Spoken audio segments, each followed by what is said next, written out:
The Galactic Academy of Interspecies Relations floated in the empty space between three star systems. It was a massive station, built from metal and crystal and materials that had no name in any Earth language. Students came here from every corner of the known universe. They came to learn about each other, to study together, and to prepare for careers that would take them across the stars. Trill walked through the main corridor with his head held high.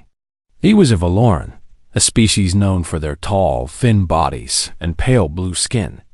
His eyes were large and completely black, like polished stones.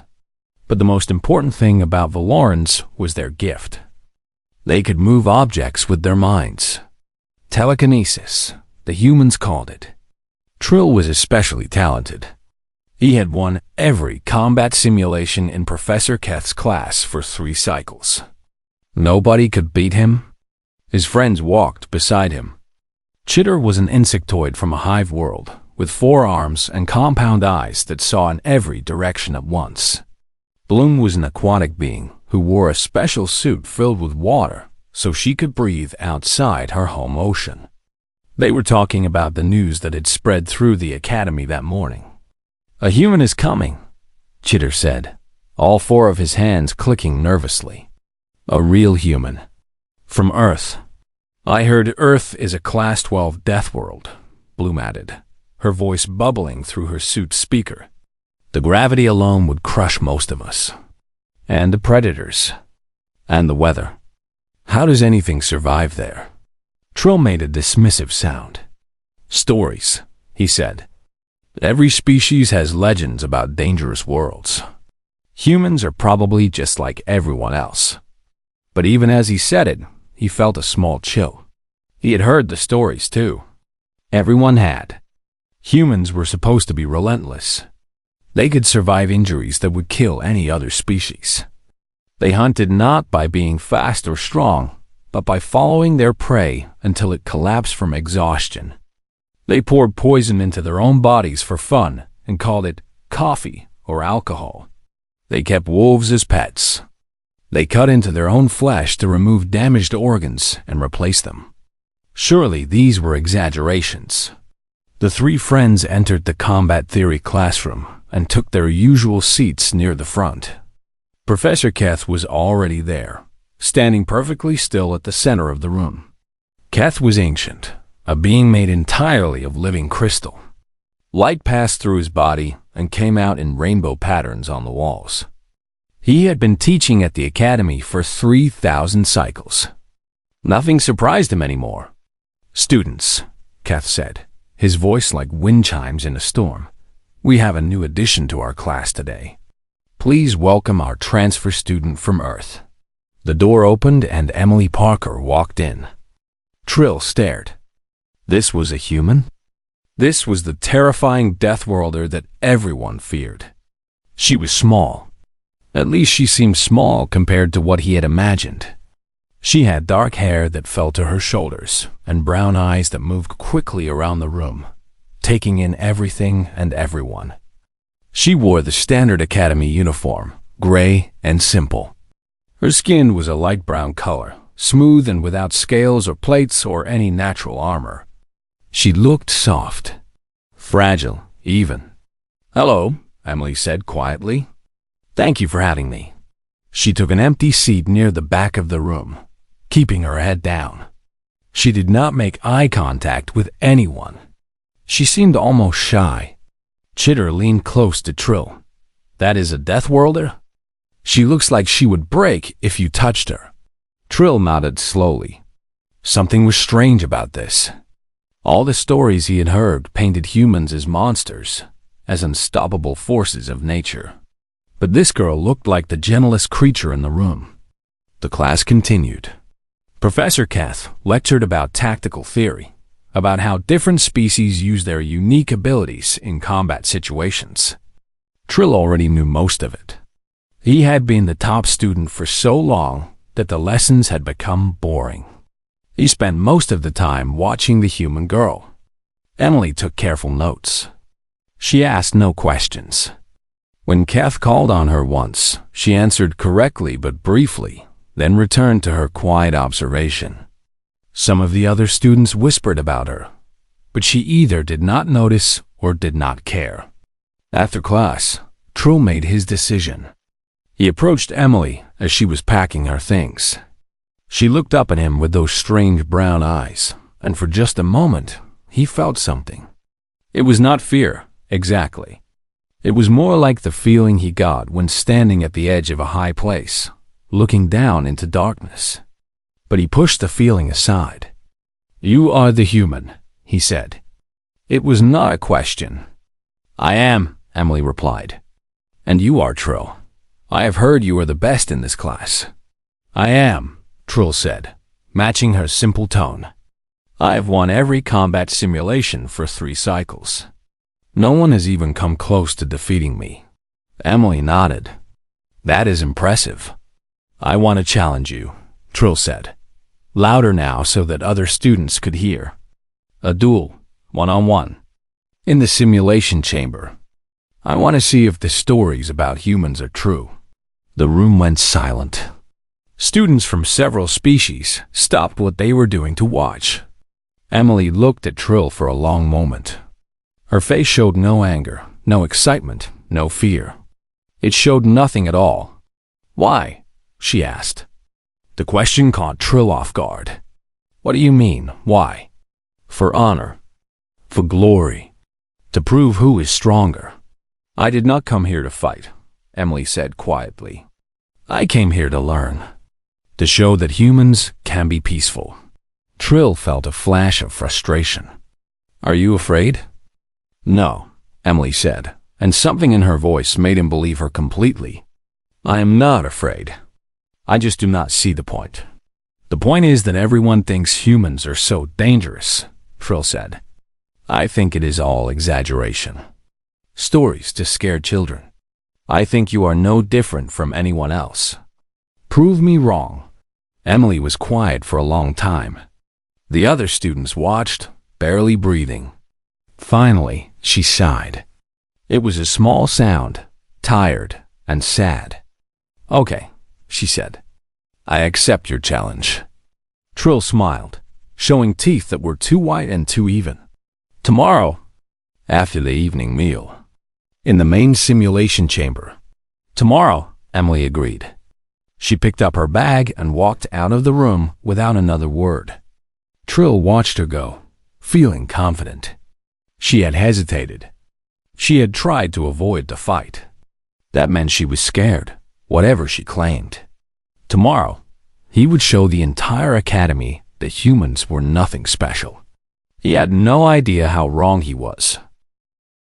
News of the challenge spread through the academy like fire through dry grass. By the next morning, everyone knew. A Valon prodigy was going to fight a human Deathworlder. Students talked about it in the corridors, in the dining halls, in their private rooms. Teachers discussed it in hushed voices. Even the station's maintenance workers, beings of metal and wire who rarely cared about student matters, seemed interested. Trill enjoyed the attention. He walked through the academy with his chest out and his head high. Other students pointed at him and whispered. Some came up to congratulate him on his bravery. Others warned him to be careful. "Humans are dangerous," said a small furry creature from a low-gravity world. "My grandfather saw one survive a fall from 30 meters. It got up and walked away. My teacher said humans used to hunt animals by chasing them until the animals died from exhaustion," added a tall being with 4 legs and scales.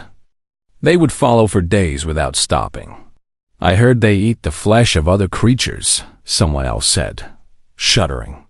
"Cooked in fire." Trill waved off all the warnings. "She is just one small girl," he said. "I have my telekinesis. I can lift 1,000 kilograms with my mind."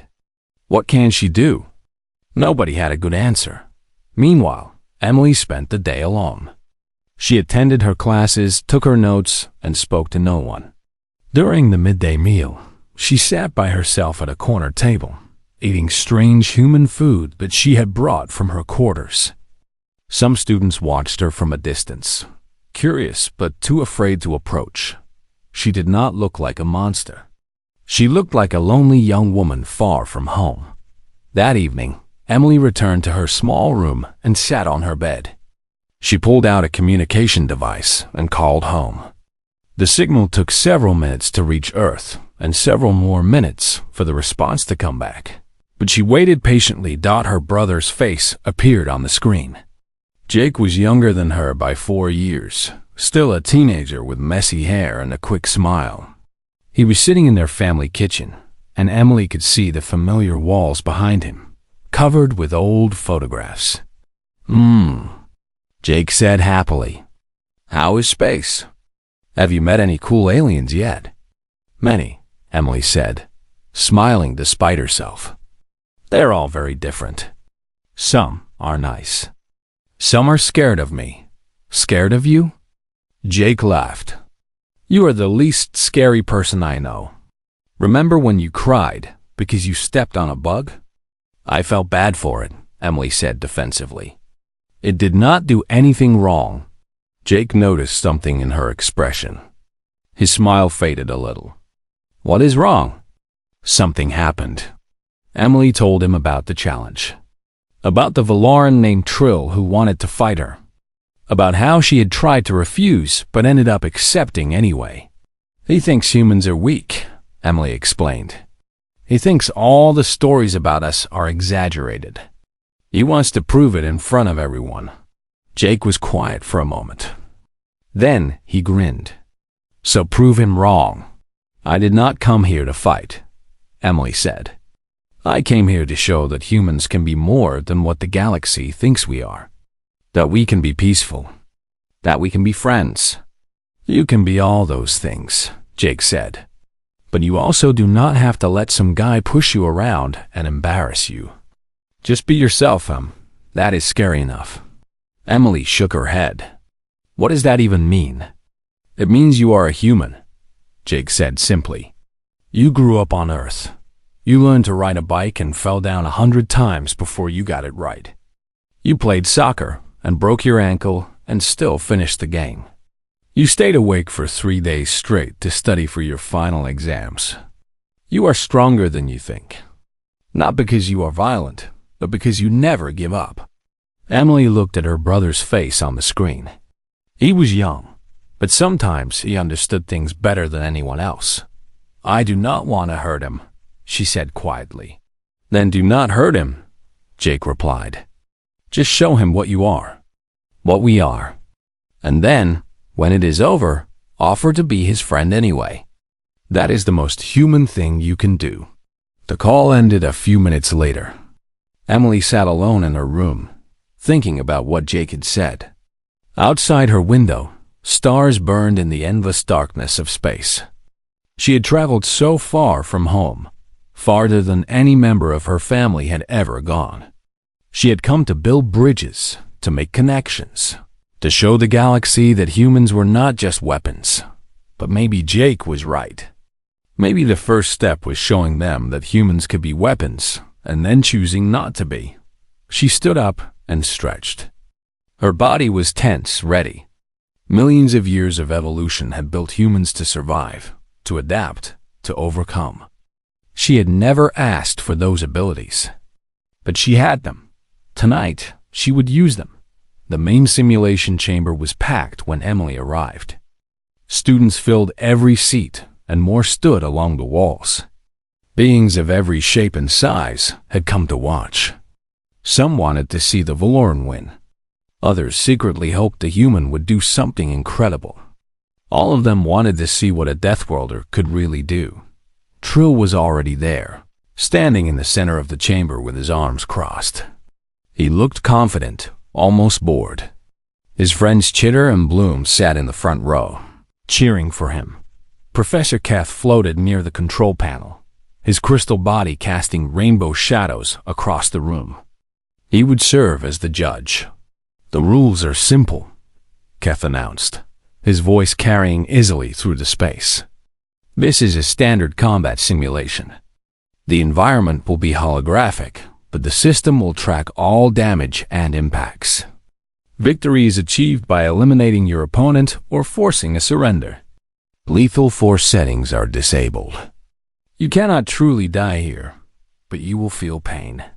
Emily walked to her starting position, opposite Trill. The distance between them seemed very small. Are you ready to lose? Trill asked, smiling. Emily did not smile back. Are you ready to learn? She replied. Before Trill could respond, Kath activated the simulation. The chamber disappeared. The walls, the ceiling, the watching students, all of it vanished. In its place appeared a ruined cityscape under a sky with 2 burning suns. Broken buildings rose around them. Rubble covered the ground. Dust hung in the hot air. The duel had begun. He raised his hands and the rubble around him began to float. Pieces of broken concrete, twisted metal bars, shattered glass, all of it rose into the air like leaves in a storm. His large black eyes focused on Emily, and with a sharp gesture, he sent the debris flying toward her. Emily moved. She did not run away from the attack. She ran sideways, low to the ground, her feet finding solid places in the broken street without her even looking down. The first wave of debris crashed into the spot where she had been standing a heartbeat before. Dust exploded into the air. The sound was like thunder. The watching students gasped. Some cheered for Trill. Others leaned forward, trying to see through the dust cloud. Trill did not pause. He lifted more debris, larger pieces this time. A broken pillar, half a wall. He threw them at Emily one after another, creating a constant rain of destruction. Any other species would have been overwhelmed.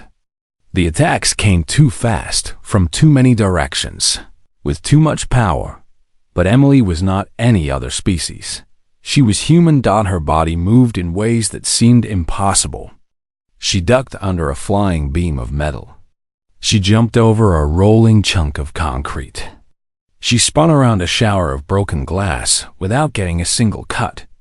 Her movements were not elegant or beautiful like a dancer. They were efficient, practical, survival given physical form. She did not think about what she was doing. There was no time to think.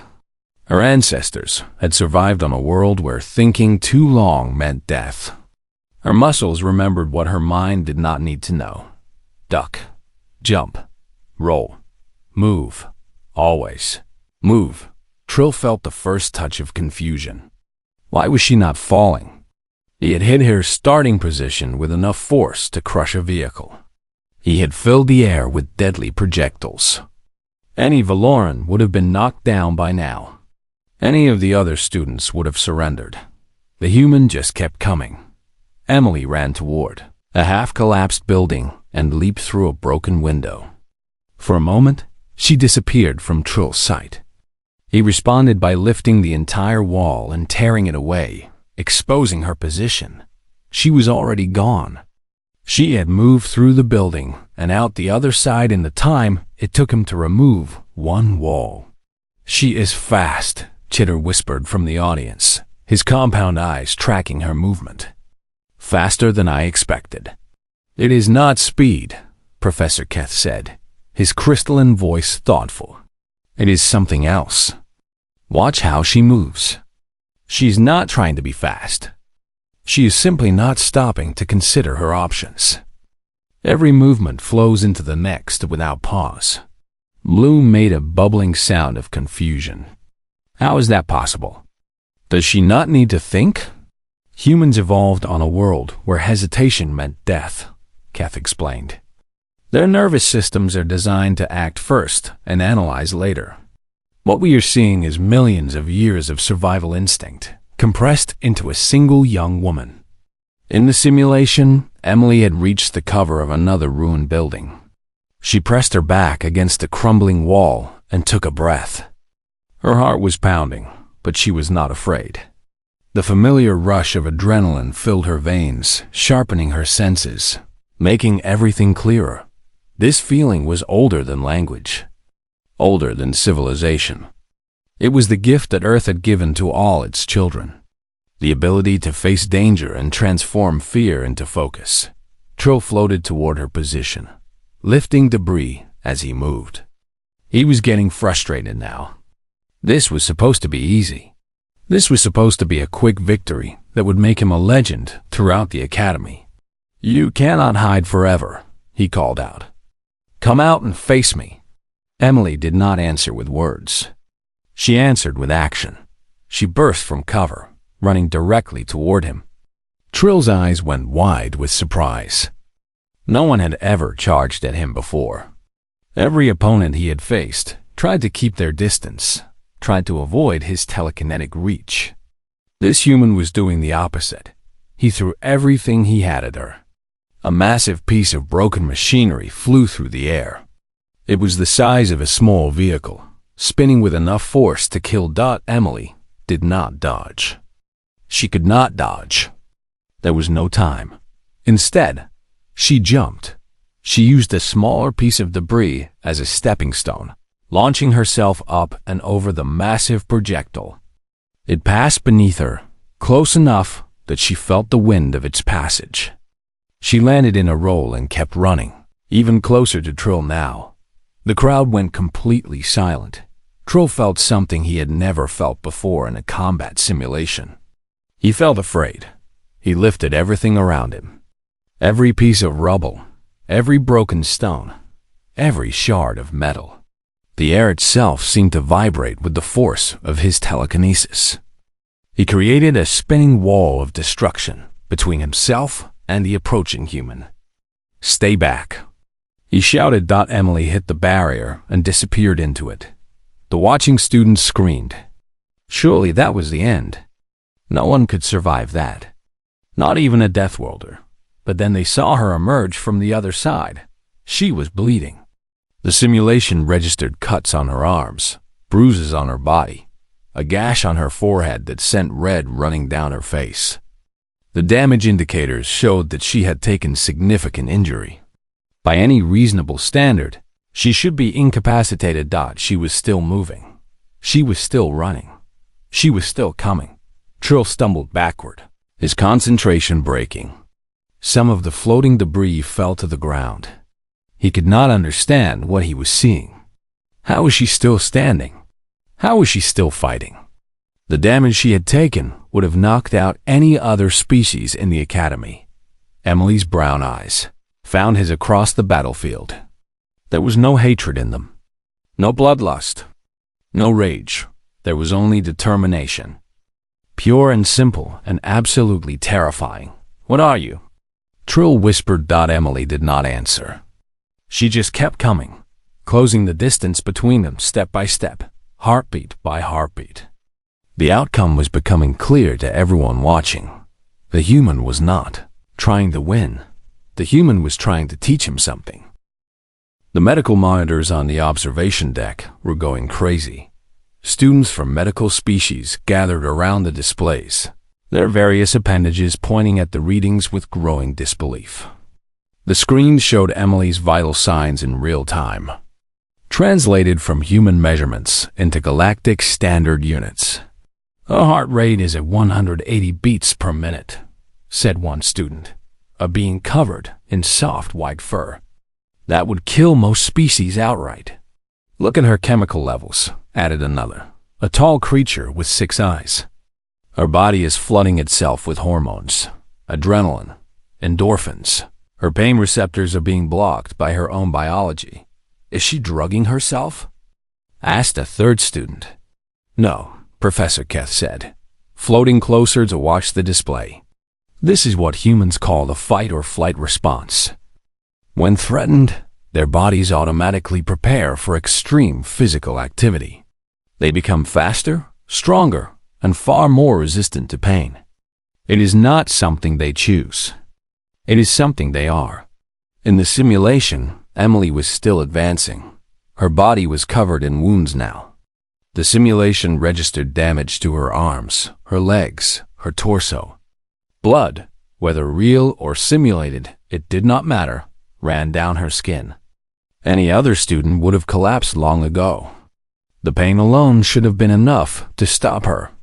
But humans had a different relationship with pain than other species. On Earth, Pain was a constant companion. Humans grew up falling down, getting hurt, and getting back up again. They played sports that broke their bones. They exercised until their muscles screamed. They gave birth in agony that would traumatize most galactic species. Pain was not an ending for humans. Pain was just information, a signal to be acknowledged and then set aside when necessary. Emily acknowledged her pain. She felt every cut, every bruise, every ache. And then she set it aside, because she had something more important to do. Trill was panicking now. He had thrown everything he had at her. He had used more telekinetic power in this single fight than in all his previous duels combined. His mind was exhausted. His body was shaking. He could feel his gift weakening, the invisible force that let him move objects growing dim like a dying light. But the human kept coming. How? He shouted at her. How are you still standing? How are you still moving? Emily did not waste breath on words. She just kept walking toward him, steady and unstoppable, like a force of nature given human form. The watching students had stopped cheering. They had stopped whispering. The chamber was completely silent, except for the sound of Emily's footsteps and Trill's ragged breathing. This was not a fight anymore. This was a demonstration. This was what a Deathworlder really looked like. Trill made one last desperate attempt. He gathered every piece of debris he could still lift, everything within his fading range, and formed it into a single massive projectile. It was crude and ugly, a ball of broken stone and metal held together by pure force of will. He threw it at Emily with everything he had left. She did not try to dodge. There was nowhere to go. The projectile was too big, too fast. It would hit her, and the force would be enough to end the simulation. He would win. He would finally win. The projectile struck and Emily caught it. Not with telekinesis. Not with any special power. She caught it with her hands, her arms, her body. The impact drove her backward. Her feet carved trenches in the broken ground. Her muscles strained against forces that should have been impossible to resist. But she did not fall. The ball of debris, still pressed against her chest, slowly stopped moving. Emily stood there, holding it, her entire body shaking with the effort. Blood ran from her nose now. Her breath came in sharp gasps. The medical monitors showed readings that had never been recorded at the academy before. Then, slowly, she let the debris fall to the ground at her feet, and she took another step forward. Trill fell backward. His legs simply gave out. He sat on the broken ground, looking up at the human woman who stood over him. She was terrifying and beautiful and impossible. She was everything the stories had said and more. Please, he whispered. Please, I yield. I surrender. Please. Emily stopped. She looked down at him for a long moment, her chest heaving, her body covered in wounds. The simulation was still running. She could finish him. She could make him pay for his arrogance, for his mockery, for his assumption that humans were nothing special. Instead, she reached out her hand, not in a fist, not to strike. Her hand was open, palm up, an offer. Then we are done, she said softly. Her voice was tired but gentle. Take my hand. Let me help you up. Trill stared at her hand like it was the strangest thing he had ever seen. A moment ago, she had been an unstoppable force of destruction. Now she was offering him kindness. Why? He asked. I insulted you. I challenged you. I tried to hurt you. Why would you help me? Emily smiled. It was a small smile, tired and sad, and somehow warm despite everything. Because that is what humans do, she said. We fight when we have to. We survive what we must. But then, when the fighting is over, we help each other stand up again. That is how we made it this far. Not by being the strongest or the fastest, but by being there for each other. She kept her hand extended, waiting.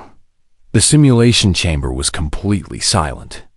Every student, every teacher, every being in the room held their breath. Slowly, trembling, Trill reached up and took Emily's hand. She pulled him to his feet with surprising gentleness. The simulation flickered around them, the ruined cityscape beginning to fade as Professor Keth ended the program. The real chamber returned.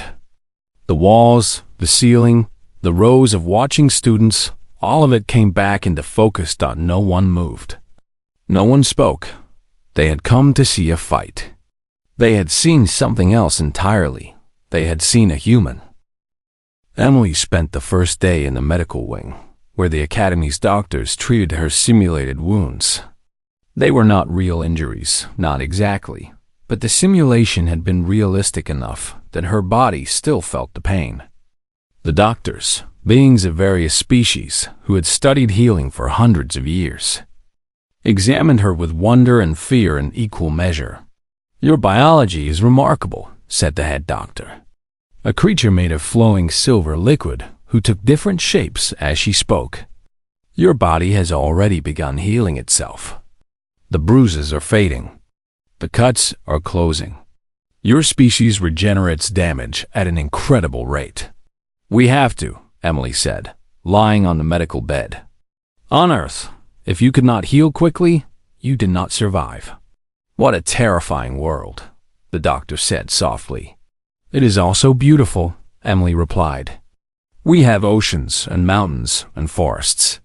We have sunsets that paint the sky in 100 colors. We have rain that makes everything smell fresh and clean. Earth is dangerous, yes, but it is also home. I miss it every day." The doctor was quiet for a moment. Then she said, "I think I would like to see it someday." Emily smiled. "I think Earth would like to meet you too." Word of the duel spread beyond the Academy. Ships carried the story to distant worlds. Diplomats discussed it in high councils. Scientists analyzed the medical data. For the first time, the galaxy was not just afraid of humans. They were curious about them. But the biggest change happened at the Academy itself. Trill came to visit Emily in the medical wing on the second day. He stood in the doorway, his tall, thin body hunched in a way that made him look smaller than he was. His large black eyes would not meet hers. "I came to apologize," he said quietly. "I was arrogant and stupid. I thought I knew what humans were, but I knew nothing. I am sorry for the challenge. I am sorry for the things I said." Emily sat up in her bed. "You do not need to apologize," she said. "You were curious. You wanted to see for yourself. I understand. But I hurt you," Trill said. "I saw the damage on the monitors. I could have killed you." "You could have tried," Emily said, and there was a hint of humor in her voice. "But you did not. And I am fine. Humans are hard to kill." Trill finally looked at her. "Why did you help me up? At the end. Why did you offer me your hand?" Emily thought about the question for a moment. She thought about Jake, about their conversation before the duel. She thought about Earth, about all the wars and struggles and moments of kindness that had shaped her species. She thought about the long journey through space that had brought her to this place, so far from everything she knew. "Because I wanted to," she said simply. "Because that is the kind of human I want to be. We are capable of terrible things, my species. We have done terrible things. But we are also capable of forgiveness, of friendship, of love. I get to choose which part of humanity I represent. And I choose kindness." Trill stared at her for a long time. Then, slowly he sat down in the chair beside her bed. "I have a xenobiology exam next week," he said. "I am not very good at it. Would you help me study?" Emily laughed. It was a warm sound, full of genuine happiness. "Yes," she said. "I would like that." Over the following weeks, Emily became something unexpected at the Academy. She became a bridge. The other students had been afraid of her at first. But fear faded when they saw her helping Trill with his studies. Fear faded when they saw her sitting in the dining hall with Chitter and Bloom, laughing at their jokes and sharing stories about Earth. Fear faded when they saw her meditating with a species of living plants, teaching them a human relaxation technique called yoga. Students who had never spoken to each other began to connect. Through Emily, she introduced Chitter to a species from a neighboring system that shared similar hive structures. She helped Bloom find a doctor who specialized in aquatic beings. She organized study groups that included students from a dozen different worlds. "She is not what I expected," Chitter told Trill one evening, all four of his arms gesturing with excitement. "I thought humans were just warriors. But she is kind. She remembers everyone's name. She asks about our families. That is what makes her truly dangerous," Trill said thoughtfully. "Not her ability to survive damage. Not her speed or her endurance. It is her ability to make friends. One day, humans will be connected to every species in the galaxy. Not through conquest, but through friendship." Professor Keth summoned Emily to his office near the end of the semester. His crystalline form filled the small room with rainbow light as she entered. "I have taught at this academy for 3,000 cycles," Keth said. "I have seen warriors who could destroy planets.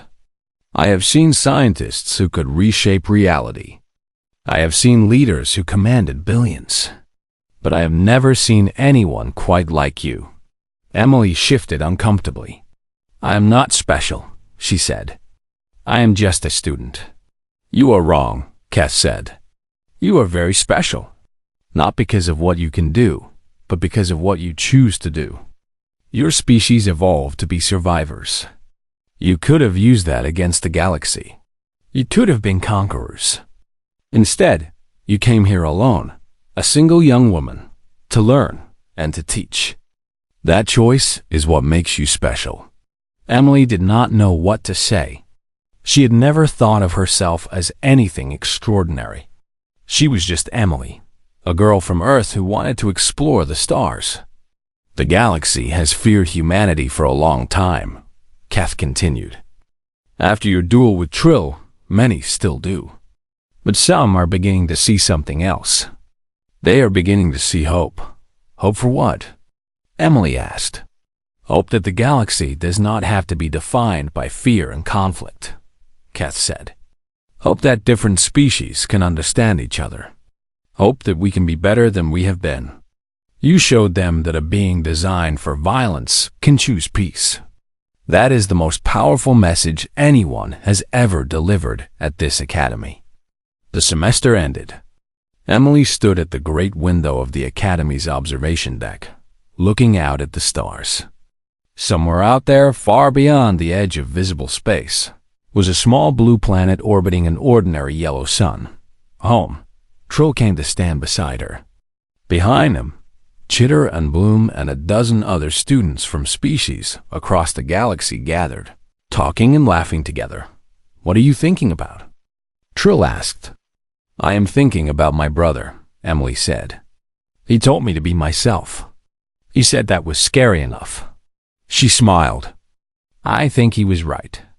But maybe being yourself is not about being scary. Maybe it is about being honest. Being human is not about how much damage we can survive. It is about how much we can love." Trill looked out at the stars with her. "Do you think the galaxy will ever stop being afraid of humans?" Emily considered the question. "Maybe," she said. "Or maybe they will learn that being afraid is not the same as being enemies. We are afraid of things all the time on Earth. The dark, the unknown, each other. But we learn to face our fears together. Maybe the galaxy can learn that too." Outside the window, ships from 100 different worlds moved through the darkness, carrying beings to places they had never been, to meet people they had never known. And in that vast, terrifying, beautiful universe, humanity had found its place. Not as conquerors, not as monsters, not as friends,